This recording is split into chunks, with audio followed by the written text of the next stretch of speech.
हो चुका है। हम शाखा प्रारंभ करते हैं।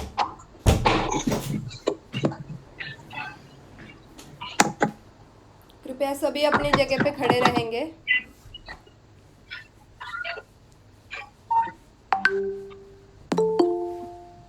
Ashish ji, next slide.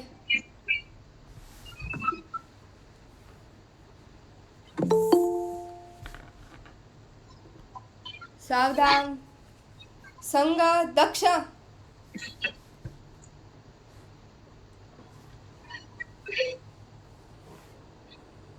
ध्वज लग रहा है सभी।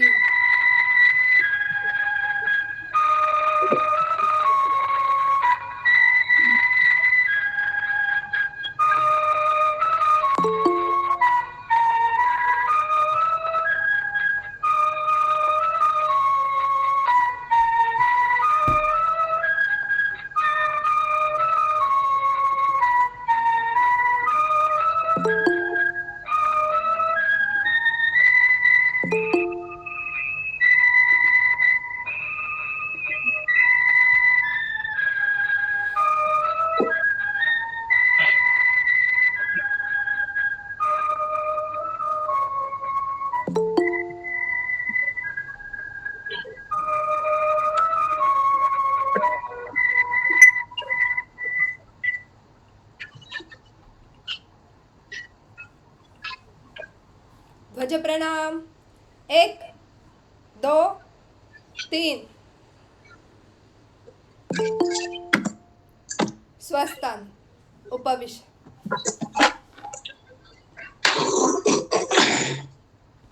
सभी अपनी जगह पे बैठ जाएंगे, फिर हम उत्सव प्रारंभ करेंगे। नमस्कार जी। परम पवित्र भगवा ध्वज व उपस्थित मेरे प्यारे माता भगिनी बंधु स्वयंसेवक गण, आज हम HSS थाईलैंड के स्वामी विवेकानंद शाखा के मकर संक्रमण उत्सव के लिए एकत्रित हुए हैं। यह हमारी शाखा का इस साल का आखिरी उत्सव है।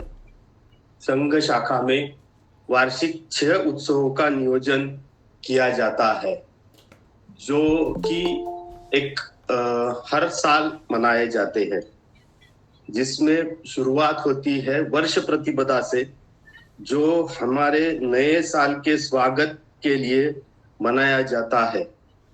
उसके बाद में आता है हिंदू साम्राज्य दिन या हिंदू संगठन दिन, जो कि हमें एक हिंदू पतपतशाही या हमें एक हिंदू का सिंहासन मिला, इस वजह से हम उसे मनाते हैं।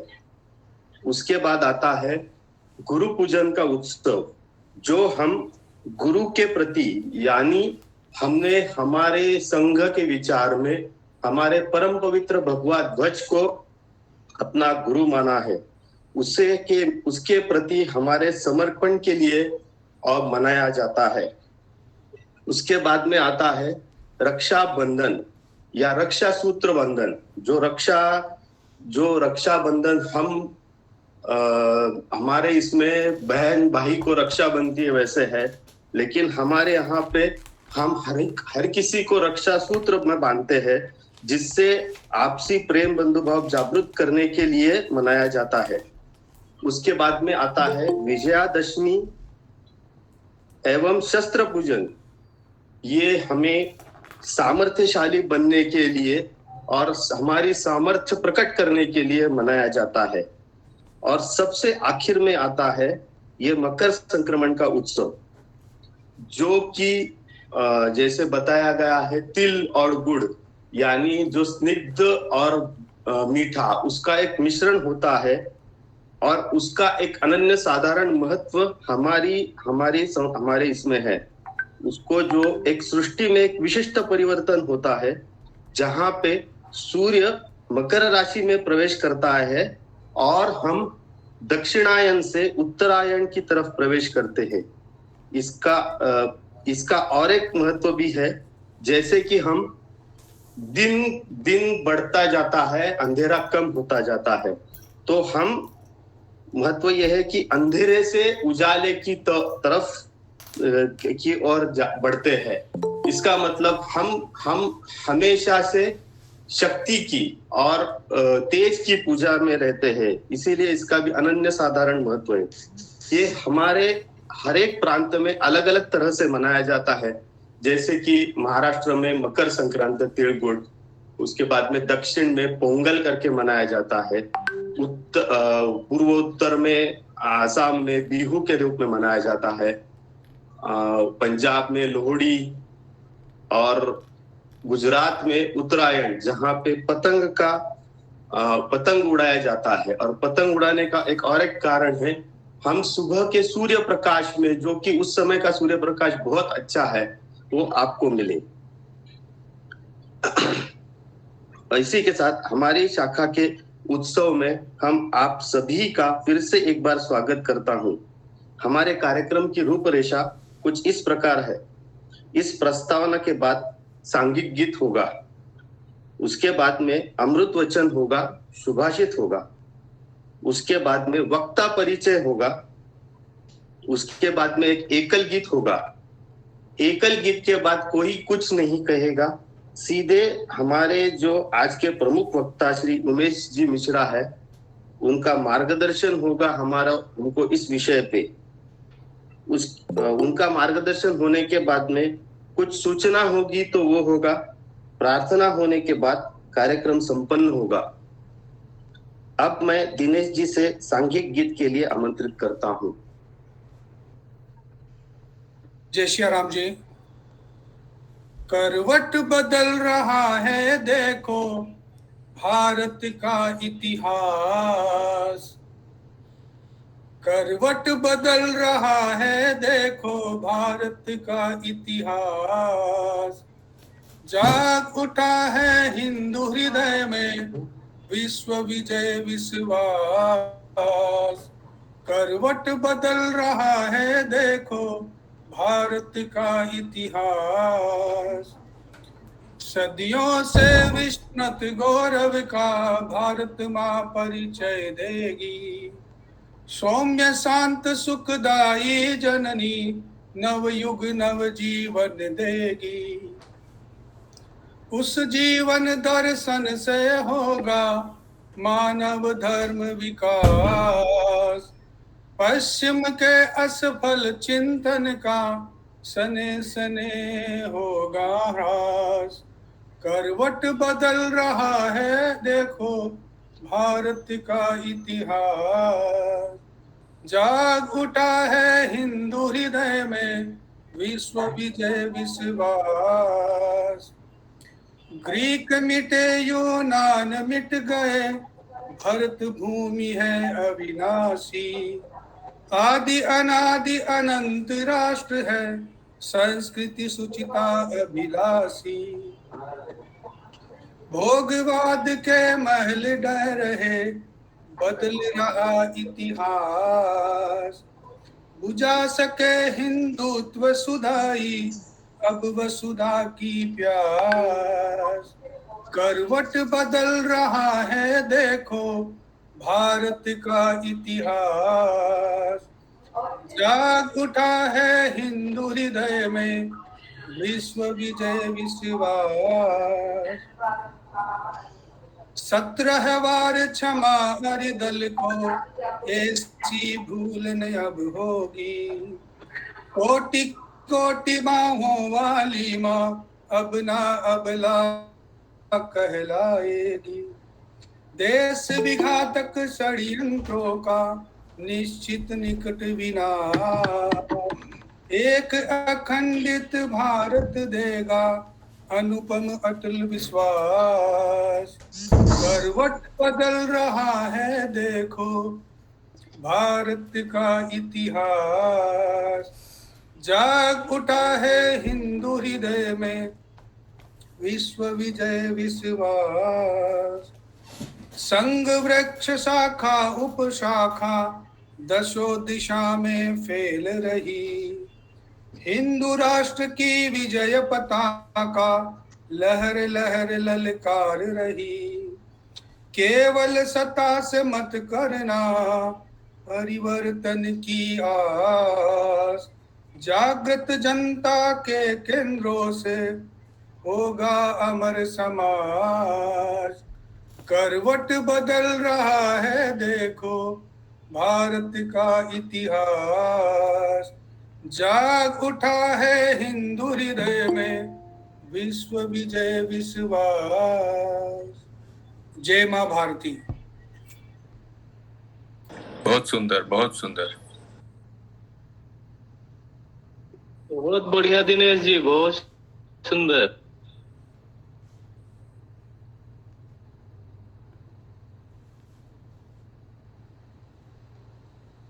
मंजुल भाभी अब अमृत वचन लेंगे।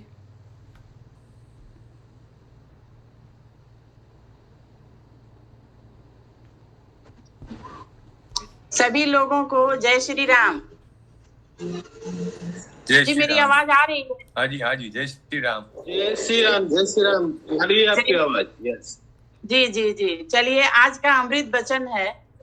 अमृत वचन बोलने से पहले हम ये जरूर बोले, अमृत वचन के पहले हमको शायद ये प्रण करना चाहिए ना कि अगर कोई गलत कर रहा है तो हम उसको गलत बोलने की हिम्मत रखें, और जो सही कर रहा है उसको हम सपोर्ट करें। मेरी ये सोच है। एक छोटी सी 2 लाइनों की शुरुआत से आदमी को प्रण लेना चाहिए, तभी एक तरह से आत्मबल मिलता है। चलिए, आज का अमृत वचन, हमने संपूर्ण राष्ट्र की सेवा का व्रत लिया है। सभी देशवासी हमारे बंधु हैं। जब तक इन सभी बंधुओं को भारत माँ के सपूत होने का सच्चा गौरव प्रदान नहीं करा देंगे, हम चुप नहीं बैठेंगे। हम भारत माता को सही अर्थ में सुजलाम सुफलाम बना करके ही रहेंगे। यह 10 प्रहरण धारिणी दुर्गा बनकर असुरों का संहार करेगी, लक्ष्मी बनकर जन जन को समृद्धि देगी, और सरस्वती बनकर अज्ञान अंधकार को दूर कर ज्ञान का प्रकाश फैलाएंगी।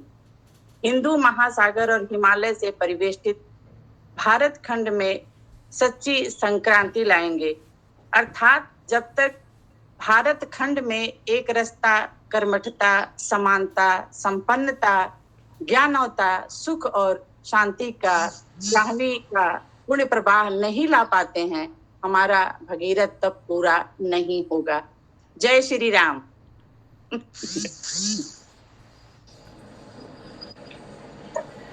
आज का सुभाषित है, हिंदवा सहोदरा सर्वे न हिंदू पतितो भवेत्, मम दीक्षा धर्म रक्षा मम मंत्र समानता।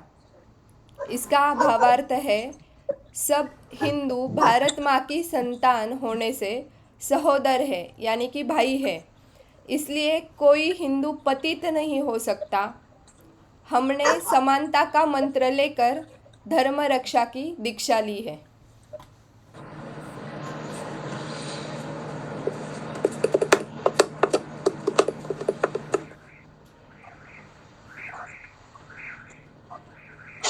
Next slide. मोहन जी।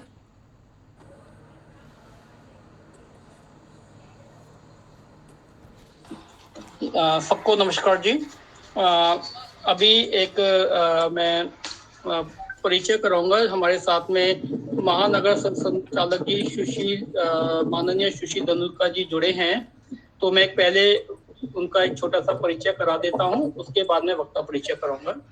तो श्री सुशील कुमार धनुका जी, जन्म 3 फरवरी 1951 सिलीगुड़ी बंगाल में हुआ, और बैंकॉक निवास स्थान प्रेस्टी टावर सोईतेरा में, और वर्तमान में वो एक मास्टेक्स कंपनी लिमिटेड में डायरेक्टर हैं, और बैंकॉक में सन 1980 से प्रवास, 1977 से 1980 इंडोनेशिया में प्रवास, संघ के कार्यक्रमों में बचपन से ही रुचि व सहयोग, वर्तमान में निम्न संगठनों और समितियों में सहयोग, विश्व हिंदू परिषद में उप प्रधान, संस्कृत संस्थान शिल्पाकोल विश्वविद्यालय trustee, India Thai chamber of commerce director, Thai Bharat culture launch सदस्य समिति, थाईलैंड हिंदी परिषद संयोजक, अयोध्या शोर संस्था की ओर से थाईलैंड में समन्वयक, 2021 से हिंदू स्वयंसेवक संघ बैंकॉक महानगर में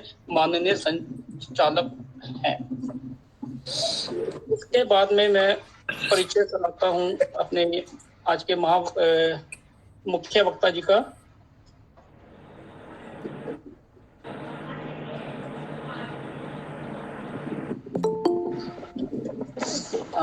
आज के हमारे मुख्य वक्ता जी हैं आदरणीय श्री उमेश जी मिश्रा। जन्म स्थान जिला प्रतापगढ़ उत्तर प्रदेश। आप मूलतः रायबरेली के स्वयंसेवक हैं। आप 1985 से प्रचारक हैं। 16 वर्ष तक भारत में जिला विभाग और प्रांत स्तर के विभिन्न दायित्व निर्वहन कर चुके हैं। आप नवंबर 1998 से भारत से बाहर अर्थात विश्व विभाग में कार्यरत हैं। 23 वर्षों से विश्व विभाग में कंबोडिया, हांगकांग, मॉरिशस, फिजी जैसे विभिन्न देशों में प्रचारक रहे हैं। 2004 से हिंदू स्वयंसेवक संघ थाईलैंड के प्रचारक हैं। अब मैं उमेश जी से आग्रह करूंगा कि वो अपना बौद्धिक करें। एकल गीत हो गया? एकल गीत होगा, उसके बाद उमेश जी अपना बौद्धिक रखेंगे।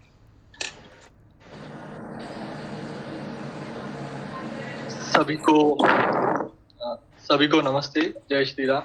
जय श्री राम। जय श्री राम।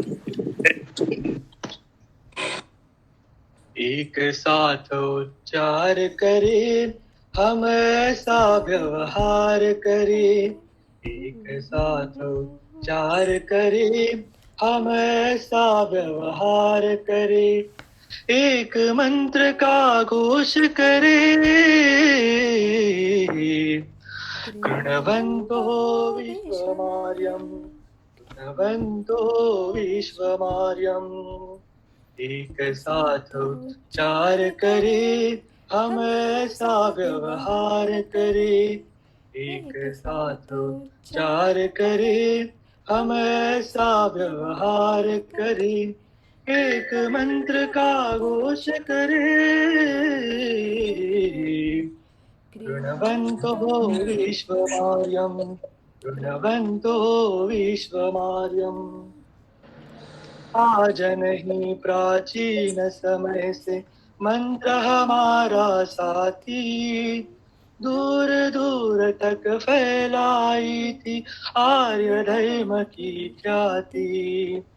काल चक्र जब घूम पड़ा तब लक्ष्य हुआ था ओझल। जाग उठी है दृष्टि हमारी, रही नहीं जब ओझल। दिव्य दृश्य संदेश स्मरे, हम ऐसा व्यवहार करें। दिव्य दृश्य संदेश स्मरे, हम ऐसा व्यवहार करें। एक मंत्र का घोष करें, गुणवन्तो विश्वमार्यम्, गुणवन्तो विश्वमार्यम्। वेद और उपनिषद सिखाते क्या कर्तव्य हमारा। राम कथा गीता सिखलाती जो गंतव्य हमारा। मिले विश्व में दूर दूर तक संस्कृति के बिखरे अवशेष। करते प्रेरित करो पुनः तुम विकृत जागृत के संदेश। पूजन से अवकाश भरे, हम ऐसा व्यवहार करें। पूजन से अवकाश भरे, हम ऐसा व्यवहार करें। एक मंत्र का घोष करें, गुणवन्तो विश्वमार्यम्, गुणवन्तो विश्वमार्यम्। अखिल विश्व में एक बार फिर उन्नत ध्वज भगवा डोले। अखिल विश्व में एक बार फिर आर्य धर्म की जय बोले।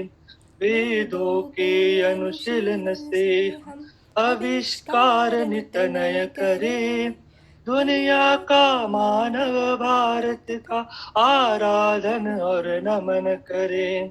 जग अपना उद्धार करे, हम ऐसा व्यवहार करें, जग अपना उद्धार करें। हम ऐसा व्यवहार करें, एक मंत्र का घोष करें। गुणवन्तो विश्वमार्यं, गुणवन्तो विश्वमार्यम्। एक साथ उच्चार करे, हम ऐसा व्यवहार करे। एक साथ उच्चार करे, हम ऐसा व्यवहार करे। एक मंत्र का घोष करे।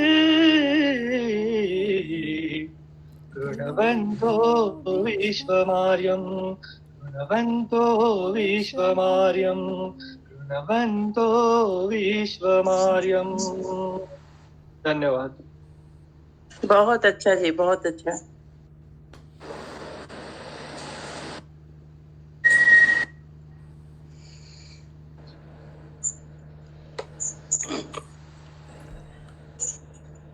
परम पवित्र भगवत ध्वज माननीय महानगर संघ चालक जी,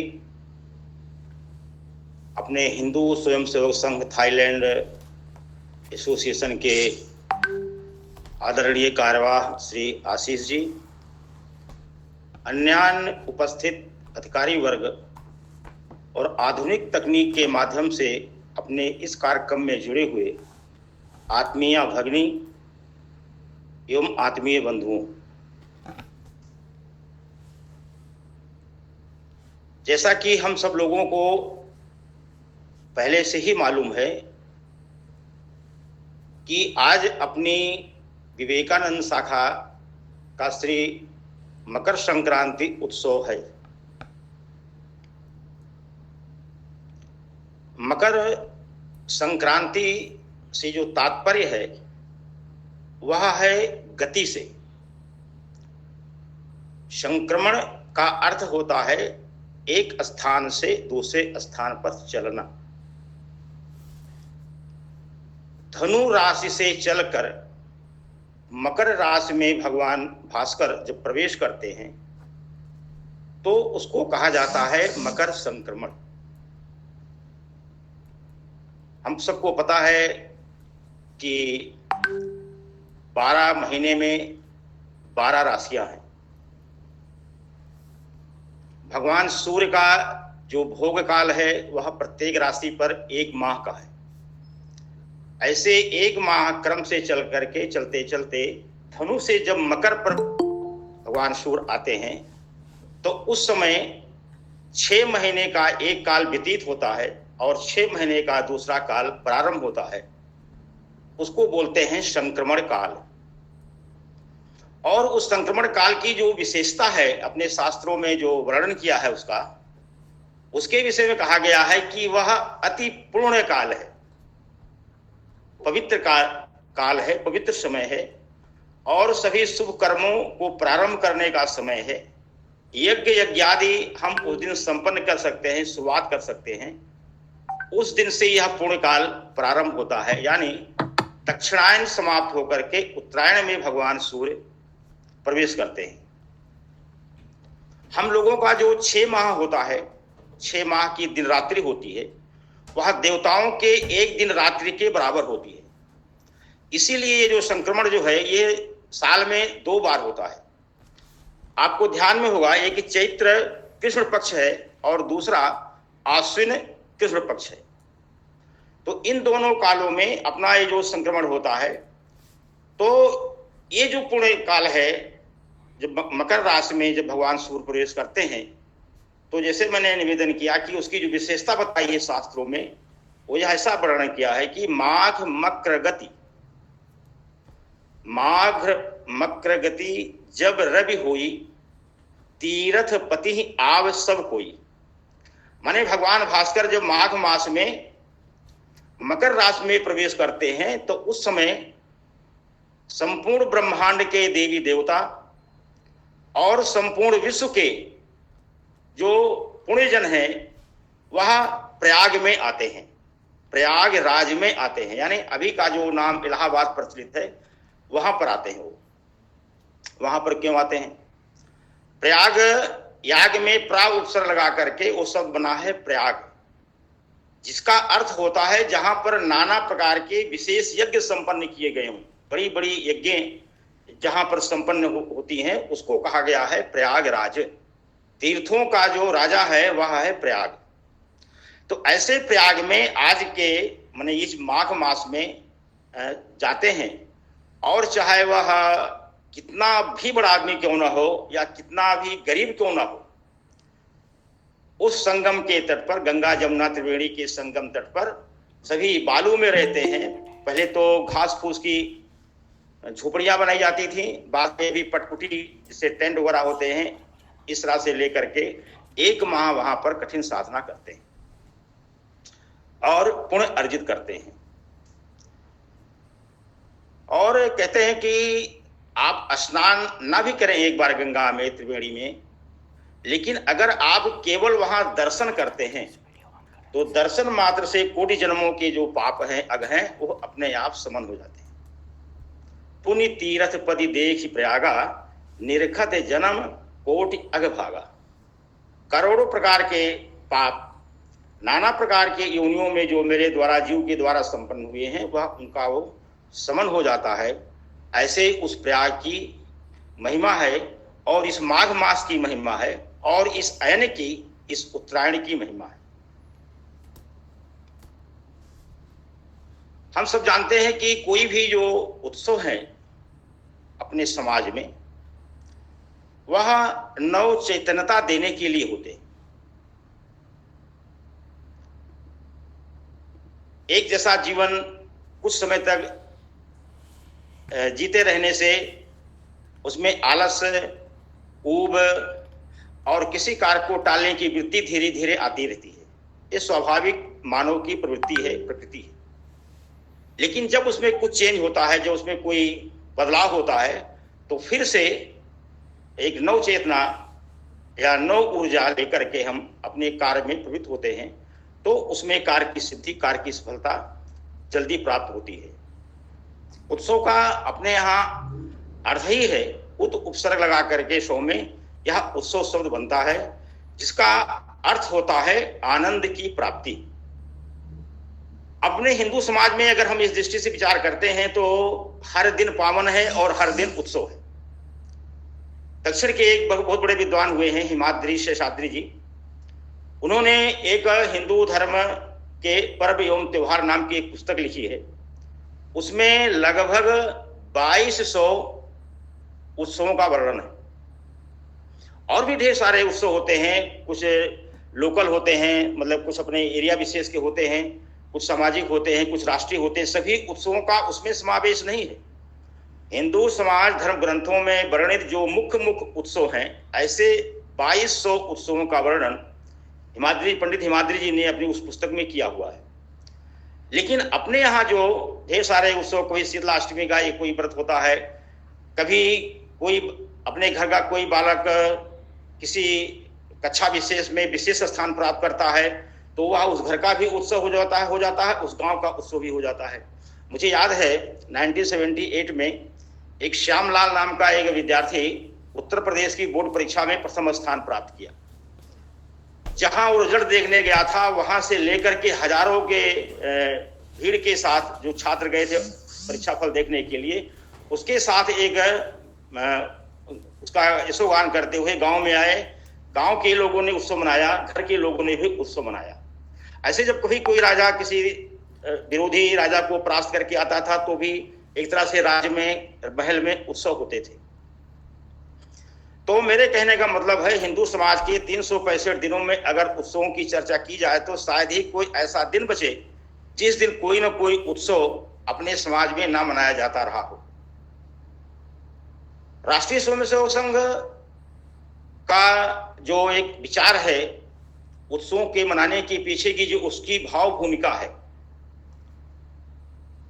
उसके पीछे का सिर्फ तात्पर्य इतना ही है कि हम सब लोग दैनंदिनी जो अपनी शाखा रहती है, लगाते तो उसमें कुछ नया चेंज हो, समाज में उसकी मान्यता हो, और देश के लिए उसमें कुछ जो है कोई एक अच्छे उसके लिए परिणाम दिखते हों, और वो समग्र समाज को व्याप्त करने वाला ऐसा कोई एक भाव प्रकट करता हो, ऐसे बातों को ध्यान में लेकर के इन तमाम उत्सवों में से केवल 6 उत्सव अपने संघ में मनाने की पद्धति संघ के प्रारंभिक दिनों से ही है। विवेक जी जब अपने उत्सवों की भूमिका रख रहे थे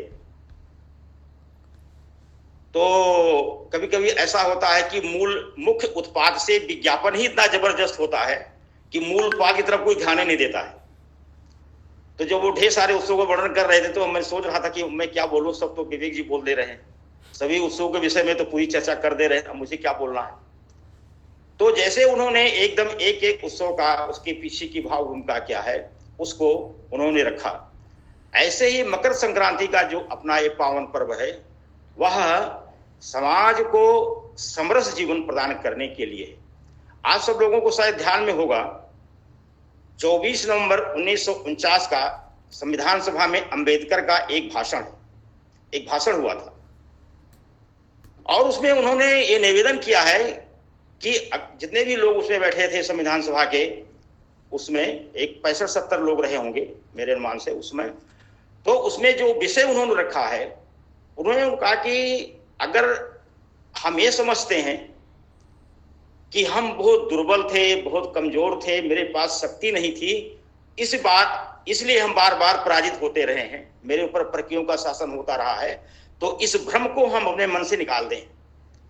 कभी भी मैं परकियों से पराजित नहीं हुए, हम लोग अपने ही लोगों के में से कोई ना कोई उनको मदद करके हम सब लोगों को, संपूर्ण देश को संकट में डालता रहा है।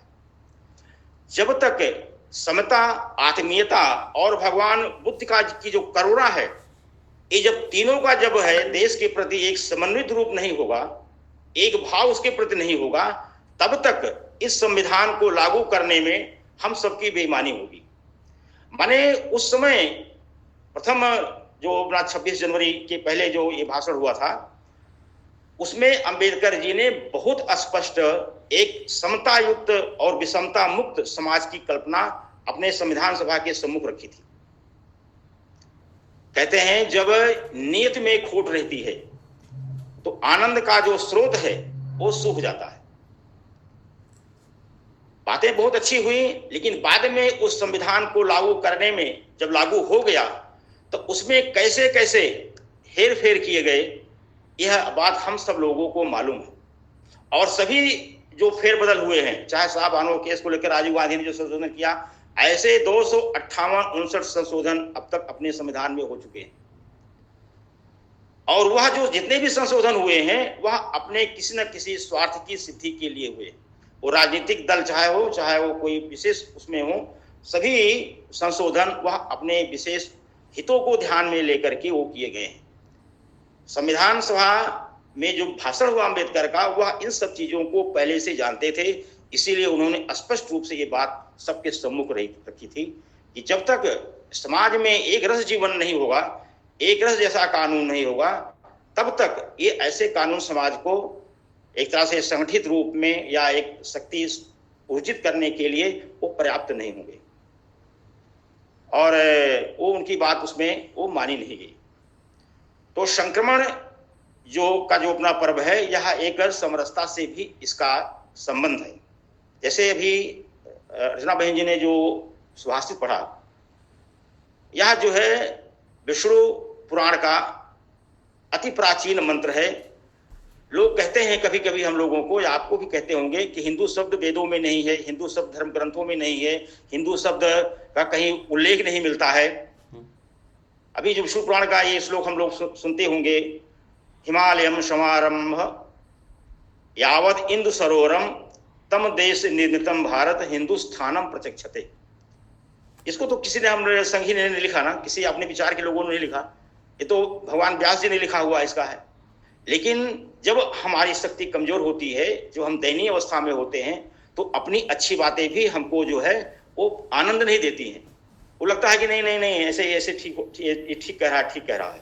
गांव में अपने यहाँ कहावत है कि गरीब की मेहरारू सबकी भौजाई।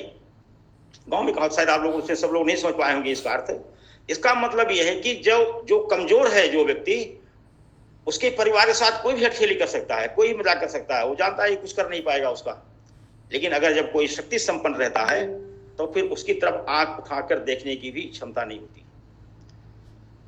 राष्ट्रीय स्वयंसेवक संघ या हिंदू या स्वयंसेवक संघ की जो मुख्य जो बात है वह समग्र हिंदू समाज में एक नवचैतन्य शक्ति का निर्माण करना, यह उसका अपना एक उद्देश्य है। किसी भी परिवर्तन के लिए अपने यहाँ 4 प्रकार की बातों का उसमें आग्रह किया गया है। अगर हमें चाहते हैं किसी कार्य की सिद्धि या किसी प्रकार का परिवर्तन या किसी प्रकार का अपने माध्यम से किसी कार्य में सफलता अगर हम चाहते हैं तो उसके लिए जो है उसके लिए 4 मुख्य बातें अपने को ध्यान में रखनी पड़ती है। एक तो पहला है उसमें, और ये सभी क्रांतियों के लिए आवश्यक है, जितनी भी क्रांतियां हुई हैं अभी तक, समग्र क्रांति कह लीजिए, हरित क्रांति कह लीजिए, कोई भी क्रांति के जो है ये 4 चरण मुख्य रूप से माने गए हैं। भारत में जो क्रांति हुई है उसके अतिरिक्त जितनी भी क्रांतियां हुई हैं उनका जो स्वरूप था वो बड़ा भयावह था, माने बड़ा डरावना था, बड़ा बीभत्स था। लाखों लाख लोगों का उसमें संहार हुआ था, बहुत प्रकार की धन जन की हानि हुई थी, और फिर जो है एक सत्ता के बल से उन्होंने अपना कोई राज स्थापित किया। लेकिन भारत की जो क्रांति है, भारत की जो संस्कृति की जो क्रांति है, वो उसमें इस प्रकार का ऐसा कोई नहीं रहता है, उसमें विध्वंस की नहीं, उसमें निर्माण की एक संभावना रहती है। तो उन 4 चरणों में पहला है कि अपना एक स्पष्ट विचार होना चाहिए। क्रांति के लिए यह आवश्यक है कि अपना एक ध्येय, एक स्पष्ट विचार, अपना एक लक्ष्य, वह हिलने डुलने वाला नहीं, समय के अनुसार बदलने वाला नहीं, वह एक जैसा, उस पर एक अडिग दृढ़ निष्ठा होनी चाहिए, ऐसा अपना एक विचार होना चाहिए। और दूसरा है वो जो विचार हम अपना है, उस विचार को आगे बढ़ाने के लिए, क्रियान्वित करने के लिए, उसके लिए एक योजना बनानी है। और तीसरा जो उसका है, अगला जो स्टेप है, चरण है, वह उस योजना को सफल करने के लिए सही दिशा में कठिन परिश्रम।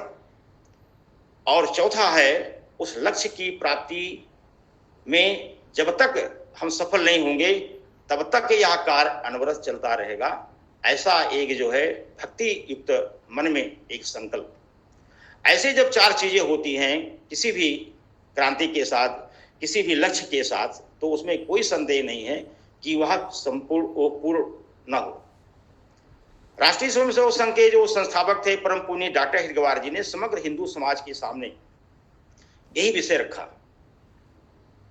एक बात मैं स्पष्ट करना चाहता हूं आप सब लोगों के समक्ष कि जो अपने संघ के फाउंडर थे, संघ के संस्थापक थे परम पूज्य डॉक्टर केशव बलिराम हेडगेवार जी, उन्होंने एकाएक किसी प्रक्रिया में संघ शुरू कर दिया, या संघ शुरू करना उनके जीवन का कोई ऐसा लक्ष्य था, ऐसा कहीं कुछ नहीं था। परम पूज्य डॉक्टर हेडगेवार जी बचपन से, बाल्यकाल से जन्मजात देशभक्त थे। चाहे वो बिटियोरा को मिठाई ना खाने का प्रसंग रहा हो, चाहे यूनियन जैक को उतारने का प्रसंग रहा हो, ऐसे कितने प्रसंग उनके बालकाल में ही उनके जीवन में प्रकट होने शुरू हो गए थे। और जब बड़े पढ़े, वो जब मांटेसरी स्कूल से उनको बेदखल किया गया तो युवक वहां चले गए पढ़ने के लिए। वहां पर भी वो अपने जो देश के लिए जो भी काम हो रहे थे उसमें, उस अवस्था में भी वो बराबर उनकी सहभागिता रहती थी। बाद में कलकत्ता में मेडिकल डिग्री लेने के लिए कलकत्ता गए। घर वालों ने पूछा उनके बड़े भाई साहब महादेव शास्त्री जी ने कि कलकत्ता में क्या विशेष है जो वहाँ पढ़ने के लिए जाना है तुमको। उन्होंने कहा कि नहीं, डॉक्टरी की पढ़ाई जो है वहाँ बहुत अच्छी होती है, इसलिए वहाँ की डिग्री की बड़ी मान्यता है पूरे देश में, इसलिए वहाँ से डिग्री लेने जाना है हमको। लेकिन मूल उद्देश्य क्या था? मूल उद्देश्य डिग्री लेना नहीं था, पढ़ाई तो बहाना था। उनका उद्देश्य था क्रांतिकारियों के बीच में रह करके क्रांतिकारी शिक्षा लेना, क्योंकि क्रांतिकारियों की जो सर्वोच्च समिति थी, अनुशीलन समिति, वो उसके मेंबर बनना चाहते थे और और क्रांतिकारी गतिविधियों की जानकारी, कैसे काम करना है, कैसे करना है, इसकी ट्रेनिंग लेने के लिए परम पूज्य डॉक्टर जी कलकत्ता आए। उनका फौलादी शरीर था, उनके विषय में हम लोग जानते हैं, फौलादी शरीर था। अंग्रेजों के प्रति उनके मन में इतना रोष था कि अनायास बिना किसी कारण के वो उनसे पंगा ले लेते थे, झगड़ा कर लेते थे। इसके लिए कई बार उनको जेल जाना पड़ा। और उनका जो मुक्का था वो केवल और केवल नाक पर प्रहार करते थे, और डॉक्टर जी का मुक्का जिस भी अंग्रेज अधिकारी के नाक पर पड़ गया, फिर वो सीधा अपना ट्रांसफर करा करके सीधे जो है ब्रिटेन में ही दिखता था, फिर यहाँ वो रहता नहीं था। 1916 में परम पूज्य डॉक्टर जी डिग्री प्राप्त करके वापस नागपुर आए। उस समय जो दो प्रमुख, मैंने बताया देश को स्वतंत्र कराने के लिए जो उस समय दो प्रमुख विचार काम कर रहे थे, एक तो उसमें कांग्रेस का था और दूसरा जो था ये अपने क्रांतिकारियों का था। मैंने निवेदन किया था शुरू में ही कि नियति साफ होनी चाहिए। कांग्रेस की स्थापना के समय से ही उसमें जुड़ने वाले जितने भी राजनेता या जितने भी अपने देश के लोग थे, प्रारंभ से ही सबकी नीयत में खोट था। क्योंकि पूरे भारत में एक अंग्रेजों के विरोध में एक बड़ा तंत्र खड़ा हो रहा था। उनको बाहर जाने के लिए, उनको भगाने के लिए छोटे छोटे गुटों में, बड़े गुटों में ढेर सारा विरोध हो रहा था। उससे ध्यान हटाने के लिए उनसे 1885 में उस समय के इटावा के जो कलेक्टर थे A.O. ह्यूम, उनके द्वारा ये कुछ अपने भारतीयों को लेकर के, और जो उसमें मेंबर हुए वो सब अंग्रेजी शिक्षा पढ़े हुए, भारत से बाहर पढ़े हुए, वही लोग सबसे उसके मेंबर थे।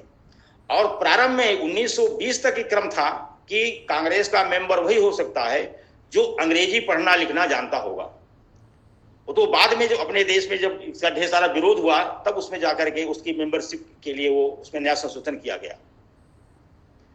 तो उसका उद्देश्य था कि जो अलगाव, जो भी हमारी मांगे हैं, जो भी हमको चाहिए, वो हम इस कांग्रेस के माध्यम से अपने मांगों को रखें और फिर उसकी पूर्ति ये ब्रिटिश सरकार हमको करेगी।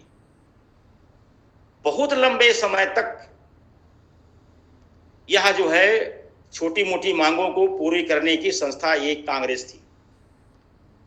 देश से अंग्रेजों को बाहर जाना चाहिए, देश के लोगों को संगठित होना चाहिए अंग्रेजों के विरोध में।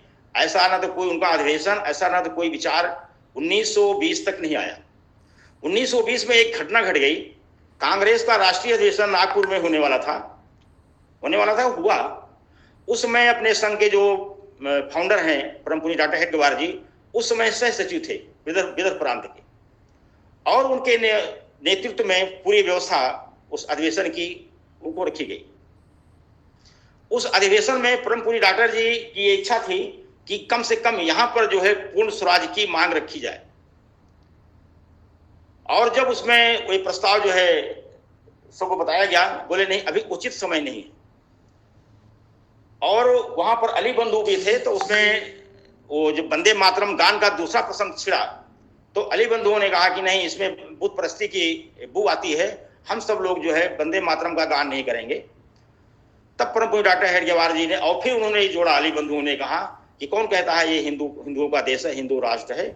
उस समय डॉक्टर जी ने जो है खड़े होकर के बहुत ही जोरदार शब्दों में, कड़क आवाज में उन्होंने कहा कि मैं डॉक्टर केशव बलिराम हेडगेवार कहता हूं कि ये हिंदू राष्ट्र है, और जिसको भी भारत माता की पूजा में वंदे मातरम कहने में प्रस्ती की बू आती है, वो इस सभा को छोड़ करके चला जाए। पत्रकार इतना जबरदस्त था कि अली बंधु उठकर चले गए, और ना तो गांधी की, और ना तो जवाहरलाल नेहरू की, ना तो मोतीलाल नेहरू की, ना तो सीता पटारो, किसी की हिम्मत नहीं हुई कि उन अली बंधुओं को दोबारा वहां बुला करके उस अधिवेशन में शामिल कर सके। लेकिन वो प्रस्ताव पास नहीं हुआ मित्रों। 1929 में एक ऐतिहासिक, फिर उसमें गरम दल, फिर ये नरम दल आया, फिर विरोध उग्र हुआ। तो फिर 1929 में रावी नदी के तट पर लाहौर में एक ऐतिहासिक अधिवेशन हुआ कांग्रेस का। उसमें पंडित जवाहरलाल नेहरू ने पूर्ण स्वराज्य के लिए एक प्रस्ताव पढ़ा। लेकिन जिस स्थान पर, जिस पवित्र नदी के तट पर वो प्रस्ताव पढ़ा गया, आज वही स्थान और वही नदी अपने पास नहीं है। जब नियत में खोट रहता है तो आनंद के रस का जो स्रोत होता है मित्रों, वो सूख जाता है। शुरू से ही मन में एक जो खटक थी, एक जो चीज थी उनको, किसी ना किसी रूप से अंग्रेजों को लाभ पहुंचाना। ये तो बहुत बाद में पता चला कि जो स्वराज पार्टी मोतीलाल नेहरू ने बनाई थी, जब उन्होंने कहा कि गांधी मैं ही इस देश का प्रधानमंत्री बनूंगा, समझ लो, और नहीं तो मैं कांग्रेस को तोड़ दूंगा। और एक बात ध्यान होगा, 1946 का एक पार्लियामेंट का एक प्रस्ताव, ब्रिटिश पार्लियामेंट का एक प्रस्ताव आपको ध्यान में होगा, जिसमें उन्होंने कहा था कि अगर भारत में कोई विवाद होता है सत्ता ट्रांसफर को लेकर के, तो ब्रिटिशर जो हैं वह स्वराज पार्टी को अपना जो है पावर ऑफ ट्रांसफर उनको दे करके वापस चले जाएंगे। ये बात 1946 में ब्रिटिश पार्लियामेंट ने एक प्रस्ताव पर आकर के रखा हुआ था। और एक प्रस्ताव भी बनाया था कि 14 जून 1948 को भारत में पावर ट्रांसफर होगा, ये भी एक प्रस्ताव था। लेकिन 15 अगस्त 1947 यानी 14 अगस्त की मध्यरात्रि 1947 को देश बढ़ गया। मैंने प्रारंभ में निवेदन किया था, कांग्रेस स्थापना के समय का जो दृश्य था, जिसमें शर्त कंडीशन लगाई गई थी कि केवल अंग्रेजी पढ़े हुए लोग ही इसके मेंबर हो सकते हैं, उसका जो परिणाम था भविष्य का, वो उसी समय से स्पष्ट था। बंधुओं, हम सब लोगों को शायद पता हो या ना हो, जहां पर ढेर सारे हिंदू समाज के शत्रु हैं, वहां पर यह अंग्रेजी भाषा भी उस समय एक शत्रु की भूमिका से कम उसकी भूमिका नहीं थी। भारत में अंग्रेजी शिक्षा का जो प्रचलन है, जो पहला जो स्कूल कॉन्वेंट खुला उनका, वह था 1837 में कलकत्ता में। 1837 में उन्होंने ये शिक्षा शुरू की थी और 1931 में उन्होंने जो एक लॉर्ड मैकाले ने अपने पिता को जो पत्र लिखा है, वो भी ऐतिहासिक पत्र है, इसको पढ़ना चाहिए। उसमें उन्होंने लिखा है कि ऐसा लगता है पिताजी कि देश में जो इसमें वातावरण बन रहा है, हम लोग लंबे समय तक इस देश में रह नहीं पाएंगे, राज नहीं कर पाएंगे, लेकिन अब चिंता करने की अब कोई जरूरत नहीं है। हम ऐसे एक दूसरे रूप के अंग्रेज यहाँ से बना दे रहे हैं कि वेशभूषा से तो भारतीय दिखेंगे आपको, लेकिन उनकी जो सोच होगी, उनके जो मन की जो वो होगी, भावना होगी, वो पूरी की पूरी अंग्रेजियत के रंग में रंगी रहेगी। वो काले अंग्रेज दिखेंगे। और उस शिक्षा का प्रभाव 1837 में शुरू हुई थी, वह 1911 जब लॉर्ड पंचम यहाँ पर भारत में आए थे, बंग भंग आंदोलन का जो प्रस्ताव कैसे वापस हुआ, उसके विषय में एक लंबा इतिहास है, उसकी चर्चा न करके मैं इतनी बात का आग्रह करना चाहता हूं आप सब बंधुओं से कि जो हिंदू समाज के शत्रु संघ स्थापना के समय जितने नहीं थे, उससे अधिक शत्रु इस समय अपने समाज में व्याप्त है। उस समय जो शत्रु थे, बाहर के शत्रुओं से तो निपटने के लिए अपने देश की सेना है, एयरफोर्स है, आर्मी है, नेवी है, अर्धसैनिक बल है, स्टेट की पुलिस है। बाहर के संगठनों से दूसरे देश के द्वारा थोपा गया जो आक्रमण है, उससे निपटने के लिए तो अपने देश की सेनाएं उसमें सहभागी हो सकती हैं, लड़ाई हो सकती है। लेकिन अपने समाज के अंदर जो शत्रु हैं, उनकी पहचान हम लोग कैसे करेंगे? मैं नहीं कह रहा हूं, डॉक्टर भीमराव अंबेडकर जी ने संविधान सभा में बात कही है कि हम दूसरों से नहीं पराजित हुए हैं, मैं अपनों से पराजित हुआ हूं। अपने किसी भेदिए ने, अपने किसी जयचंद ने, मान सिंह ने, ऐसे कितने नाम उन्होंने उद्धरण किए हैं। समाज में उनसे सावधान रहने की जरूरत है। मैं 3-4 इसे संकेत मात्र करूंगा, उसको डिटेल में नहीं जाऊंगा, आप संकेत मात्र से समझ सकते हैं बहुत कुछ बातें। पहला जो आंतरिक संकट है अपने यहां, वह है किसी एक वर्ग विशेष के द्वारा जनसंख्या में वो खलबली पैदा करना, अनियंत्रण कर देना। हम सब लोगों के जब 1-2 बच्चे हो जाते हैं तो लगता है बहुत भारी, इनका पालन पोषण कैसे होगा, इनकी शिक्षा कैसे होगी, इनको डॉक्टर कैसे बनाया जाएगा, इनको इंजीनियर कैसे विदेश में इनको पढ़ने के लिए भेजा जाएगा। एक ही बालक हम लोगों के लिए भारी हो जाता है।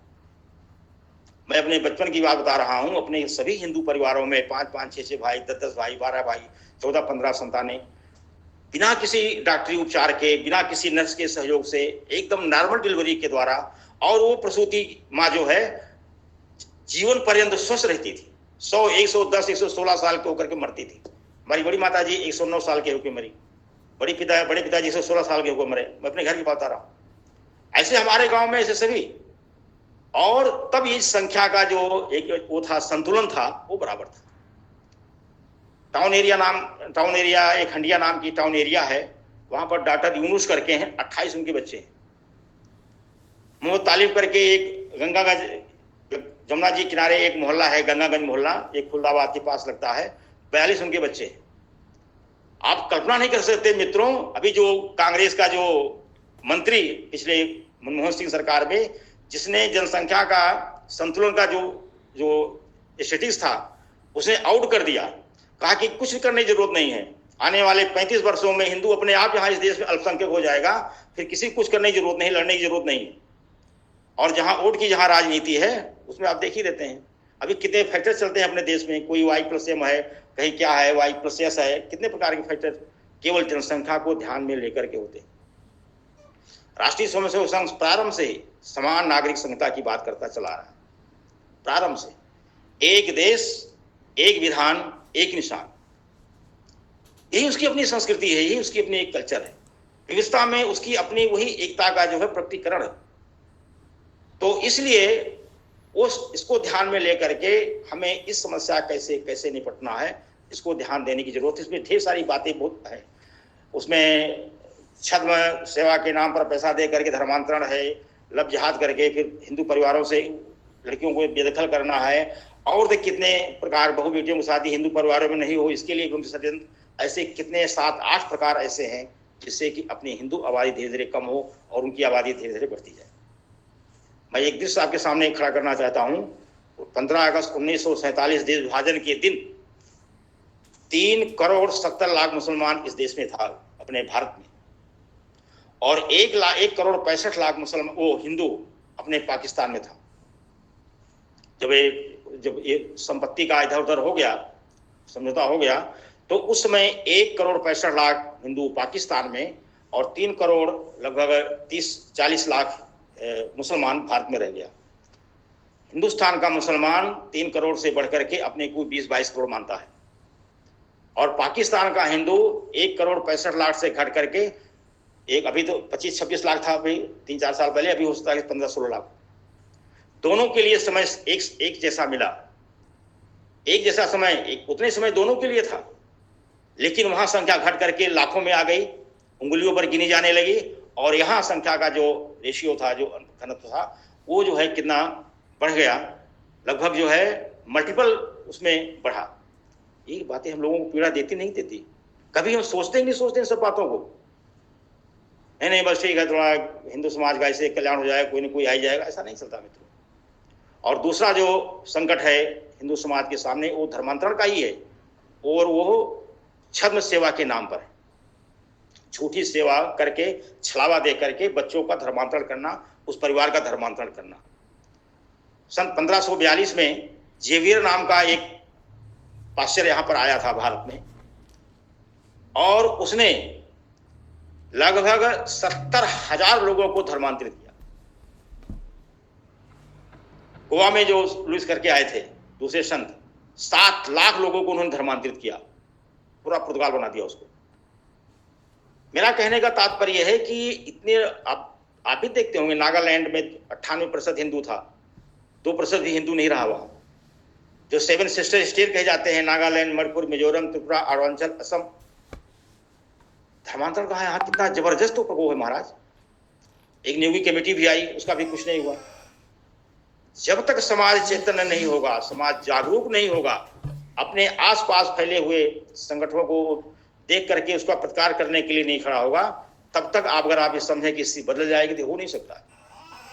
और तीसरा जो है ये साम्यवाद की विचारधारा, पूंजीपतियों को तहस नहस करो, ध्वस्त करो, उद्योगों को ध्वस्त करो, और बराबरी में लाने के लिए तुम्हारे जैसे हो जाए वो, इसलिए क्रांति करो।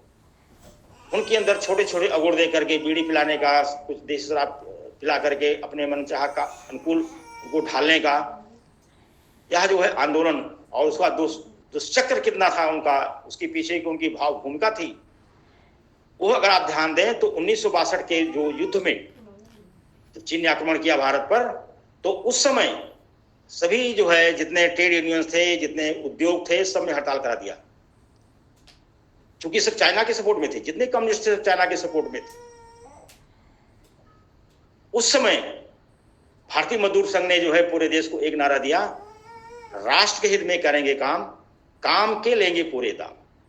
और इतना जबरदस्त उन्होंने उत्पाद किया, सेना के लिए दवा, सेना के लिए भोजन, सेना के लिए राशन, स्थान स्थान पर सब व्यवस्थाएं भारतीय मजदूर संघ के कार्यकर्ताओं ने की। दुनिया का आज सबसे बड़ा जो है लेबर ऑर्गेनाइजेशन है बीएमएस, आईएलओ में नंबर 1 पर है, यद्यपि वो आईएलओ का मेंबर नहीं है। आईएलओ का मतलब होता है, एक कोई फोन डिस्टर्ब कर रहा मेरा, ठीक हो गया? आवाज जा रही है मेरी? हाँ जी। हाँ, वो कोई फोन आ गया था। तो इंटरनेशनल लेबर ऑर्गेनाइजेशन जो है, जिसका मुख्यालय जिनेवा में है, वह उसका मेंबर नहीं है अपना भारतीय मजदूर संघ।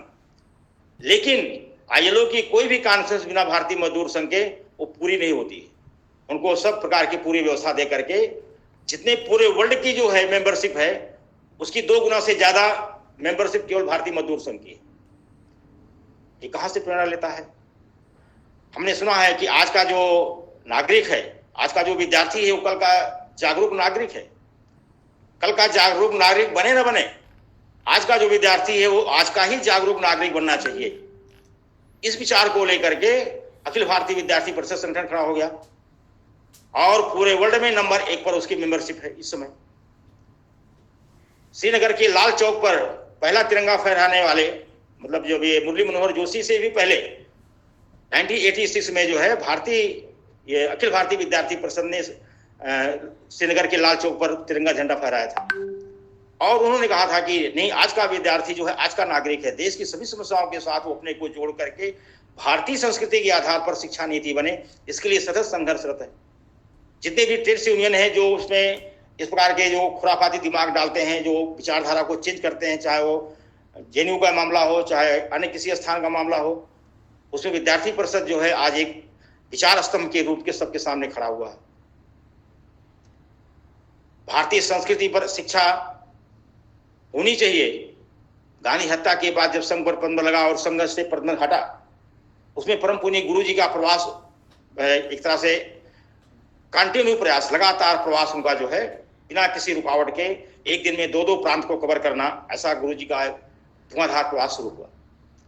तो एक प्रवास के दरमियान एक परिवार में बैठे थे, बड़ी फैमिली थी, तो एक छोटा बच्चा, गुरु जी को छोटे बच्चे बहुत प्रिय होते थे, उनके साथ बातचीत करना, परिचय करना, कोई कहानी सुनाना, ऐसे कुछ बातें करना।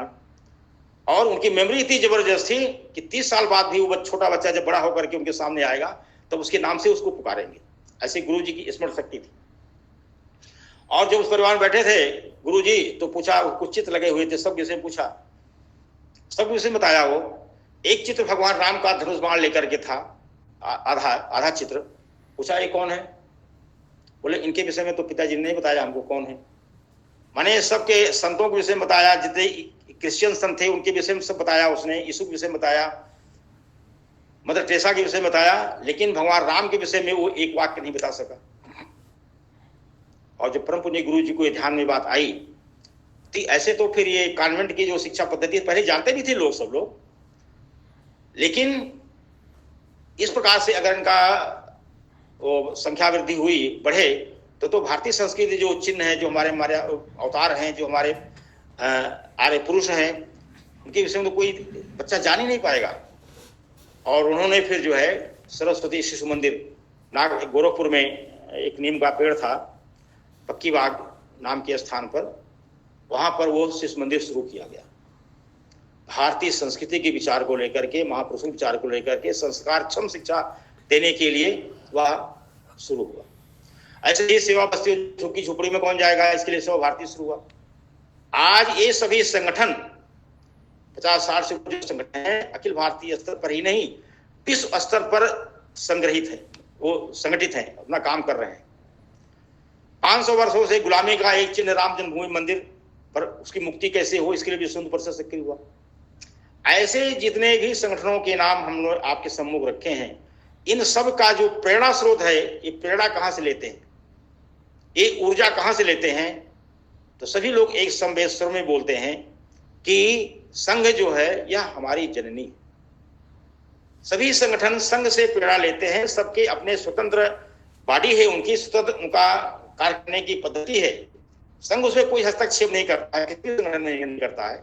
उनको जो जरूरत पड़ती है उसमें मदद केवल करता है, कोई प्रचारक देता है उनको, कोई कुछ और जरूरत पड़ती है तो उसकी व्यवस्था करता है, लेकिन उनको अपना काम स्वतः करना है।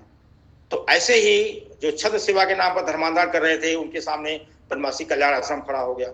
शिक्षा के क्षेत्र में जो इधर उधर कर रहे थे, विद्यार्थी परिषद खड़ा हो गया। ऐसे शिक्षा नीति कैसे हो, इसके लिए शिक्षण मंडल खड़ा हो गया। इन सब का जो आधार है, मूलाधार है, वह जो है अपना संघ है। संघ की शक्ति, अभी मैं 5-7 दिन पहले एक वीडियो सुन रहा था, उतनी जानकारी मैं संघ में पिछले 40 वर्षों से काम कर रहा हूं, जितनी जानकारी के साथ वो वीडियो मैंने सुना उतनी जानकारी हमको नहीं है, लेकिन हमारे शत्रु को है, हमारे विरोधी को है। प्रचारक कैसा होता है, उसकी कार्य करने की शैली कैसी होती है, सोच से सोच पाते हैं। जो अपने कार्यकर्ताओं को नहीं मालूम है वो उस मौलवी को मालूम है, वो भाषण दे रहा है, उसका वीडियो है, संघ के विषय में दे रहा है। जो संघ के विषय में कभी जाने नहीं, कभी देखे नहीं, ऐसे इरफान हबीब करके एक इतिहासकार हैं, उनको आप सुनिए, देखिए, वो अपने को बहुत बड़ा इतिहासकार बनाते हैं, बोले कि हमारी जो अवस्था है वो कहाँ से शुरू होती है। ऐसे सभी लोग संकट, उससे सावधान रहने की जरूरत है मित्रों। जैसे मैंने कहा, 15 अगस्त 1947 के पहले कोई भी ऐसा हिंदू नहीं था पूरे देश में जो गो हत्या के नाम पर समर्थन करता हो, उसका गो हत्या होनी चाहिए, कोई भी नहीं था महाराज। यहां तक कि मोतीलाल नेहरू के पास जब ब्रह्मचारी जी गए थे एक बार बात करने के लिए, तो उन्होंने कहा कि सुना है कि आप मांस खाते हैं। ऐसी कोई बात नहीं है, नहीं, मैंने इसे सुना है। तो उन्होंने कहा कि गोमांस तो मैं नहीं खाता हूं, लेकिन जो गोमांस खाते हैं उनका मांस मैं खा सकता हूं, ऐसा मोतीलाल नेहरू जी ने बताया। कितने भी अंग्रेजी शिक्षा रही, कुछ भी रही हो, लेकिन उनके अंतर्मन में गाय के प्रति जो एक श्रद्धा थी, गंगा के प्रति जो एक भाव था, गायत्री के प्रति जो उनके मन में थी। हिंदू समाज के ये 4 स्तंभ है, गो, गंगा, गायत्री, इनको अगर हमने छोड़ दिया तो अपने पास रखने के लिए कुछ बचता ही नहीं मित्र। तो ये संक्रमण का जो काल है वो इसमें यही है कि अपनी जो धरोहरें हैं उनको हमको सहेज कर रखते हुए आने वाले कल में जो भौतिकवाद जिसको हम कह रहे हैं सभी सुख सुविधा से युक्त होना चाहिए, अगर इसमें अध्यात्म का पुट नहीं हुआ तो फिर यह जो है एक खनहार बालू के जो महल बनेंगे वो धड़धा करके गिरने में भी उनको समय नहीं लगेगा। आज पूरी दुनिया इसी संकट से अपने को जूझती हुई महसूस कर रही है। उसमें अगर कोई एक मार्ग है, अगर शांति का मार्ग है जो विश्व को बचा सकता है, संस्कृति को, सभी देशों की संस्कृतियों का संरक्षण कर सकता है, तो उसमें अपना यह हिंदू विचार है, हिंदू संस्कृति है, जिसमें मनुष्य के लिए नहीं, चींटी तक के लिए भी उसके पालन की व्यवस्था है। और इस धरती के संरक्षण में पर्यावरण तक उसकी अपनी सोच है। ऐसे सभी का संरक्षण करना, क्या हिंदू स्वयंसेवक संघ कहिए या राष्ट्रीय स्वयंसेवक संघ कहिए, या कोई नया विचार नहीं है, सनातन परंपरा से चला आ रहा विचार है। कभी राम आए, कभी कृष्ण आए, कभी चाणक्य आए, कभी स्वामी दयानंद सरस्वती, या कोई न कोई महापुरुष, जब संस्कृति का ह्रास शुरू होता है तो कोई न कोई महापुरुष एक तेज लेकर के समाज के सम्मुख खड़ा होता है और समाज उसके पीछे चल पड़ता है। कोटि चरण बढ़ रहे ध्येय की ओर निरंतर, यह हिंदू समाज का तारण करने वाला केशव के आजीवन तब की यह पवित्रतम धारा 60 सहस्र ही नहीं तरेगा इससे भारत सारा। यह नौ गंगा तोड़ चली है बाधाओं की कारा, एक जन्म क्या यहाँ पूर्ण पशुबल ने सिर दे मारा। उस भगीरथ गंगा को रोकने के लिए एक जाह्नवी ऋषि प्रकट हुए थे। जाह्नवी की जंघा बिदारी, जाह्नवी फिर चल पड़ी थी। जाह्नवी ऋषि के जांग को चीर करके जो है गंगा फिर आगे बढ़ी थी। एक अवरोध उत्पन्न हुआ था, लेकिन संघ गंगा को रोकने के लिए संपूर्ण राजसत्ता, समाज, कोई ऐसा नहीं था जो संघ के विरोध में न खड़ा हुआ। लेकिन सब संगठनों को पार कर हम हैं अविचल खड़े। सभी संगठनों को पार करते हुए हम अभी भी उसी स्थान पर खड़े हैं जहां पर 1925 में थे। परम पूज्य डॉक्टर हेडगेवार जी ने जिस विचार को लेकर के, वह विचार टस से मस, इधर से उधर थोड़ा सा भी चेंज नहीं हुआ है। और उस विचार के छत्र छाया में आज समग्र हिंदू समाज पल्लवित और पुष्पित हो रहा है। एक बहुत ही सिद्ध महापुरुष हुए हैं, उनके बात को कोट करते हुए अपने आज के इस वक्तव्य को मैं पूर्ण करता हूं। उस महापुरुष ने कहा था कि ये जो स्थिति इस समय हमारे सामने है, जो मैं ये देख रहा हूं, यह स्थिति आने वाले 20 सालों तक कम से कम ऐसी ही रहनी चाहिए। अगर 20 साल तक हम इस स्थिति को इसी तरह से बचाकर रखने में समर्थ हो सके, सक्षम हो सके, तो आने वाला जो भारत का जो भविष्य होगा, भारत का जो कल होगा, वह एक देदीप्यमान, एक परिवर्तन का जो है भारत होगा। इस विश्वास के साथ हम सब लोग अपने काम में अड़े रहें, डटे रहें, लगे रहें। निश्चित रूप से विजय ही विजय है। परम पुण्य गुरु जी के उस अंतिम वाक्य का स्मरण करता हुआ आज के अपने इस वक्तव्य को यहीं पूर्ण करता हूं। ओम।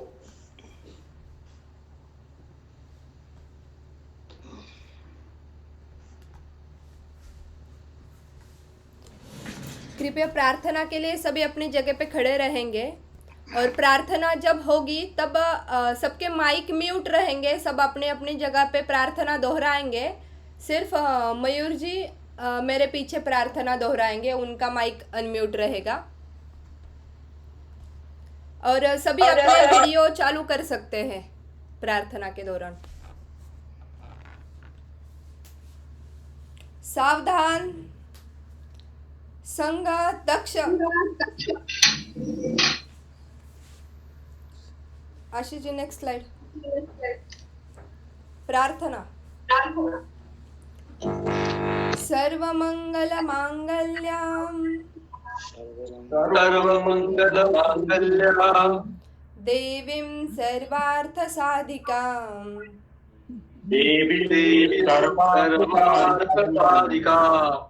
शरण्यां सर्वभूतानां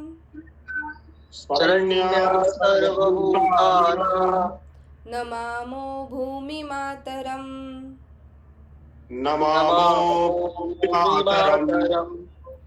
सच्चिदानन्दरूपाय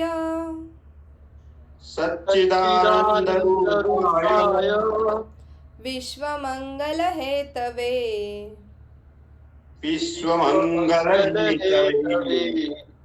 विश्वधर्मैकमूलाय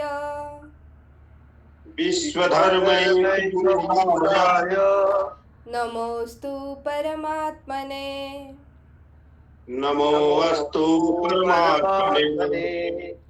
विश्वधर्म विकासार्थं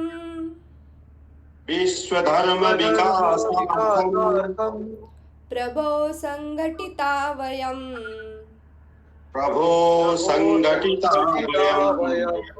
शुभामाशीषमस्मभ्यं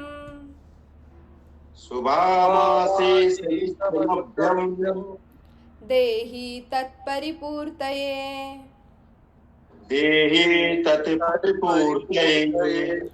अजेयम् आत्मसामर्थ्यम्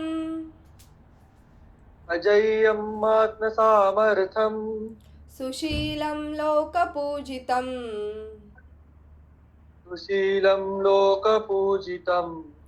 ज्ञानं च देहि विश्वेश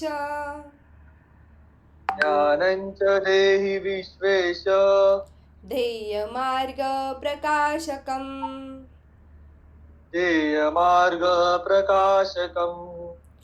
समुत्कर्षोऽस्तु नो नित्यम्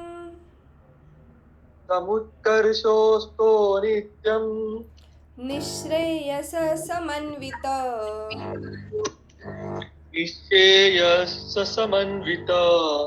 तत्साधकं स्फुरत्वन्तः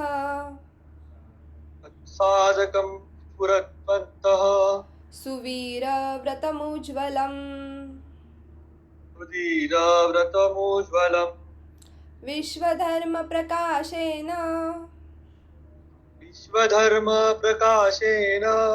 विश्वशान्तिप्रवर्तके हिंदू संघटनाकार्ये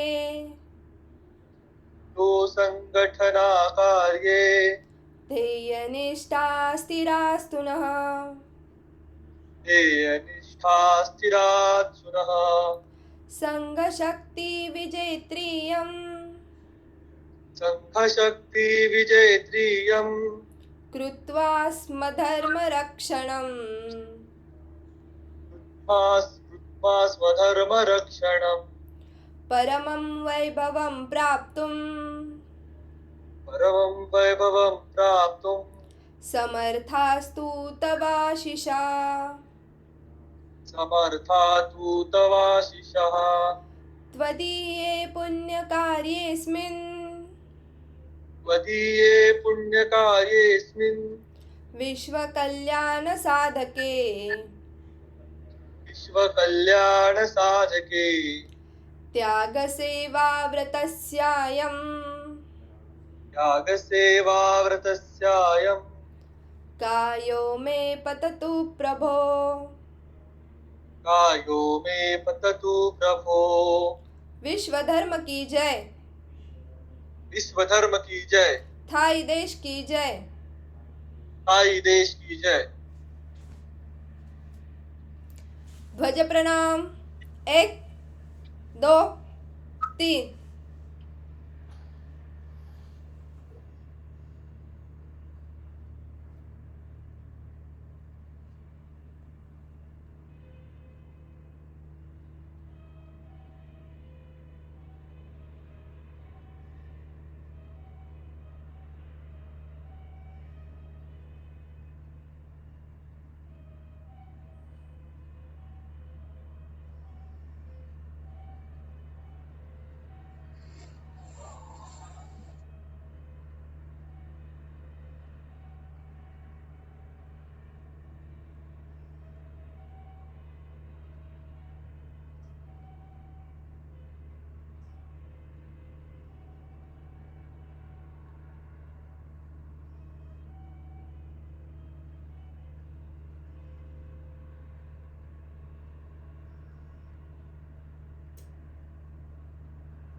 संग वी किर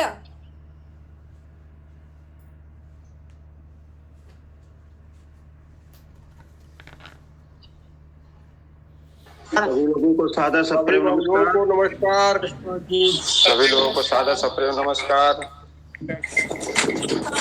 प्रणाम प्रणाम। जय श्री राम। आप सभी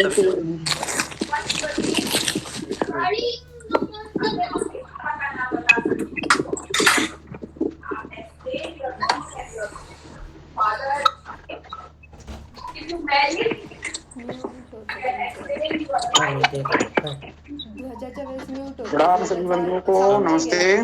नमस्ते विवेक जी, नमस्ते।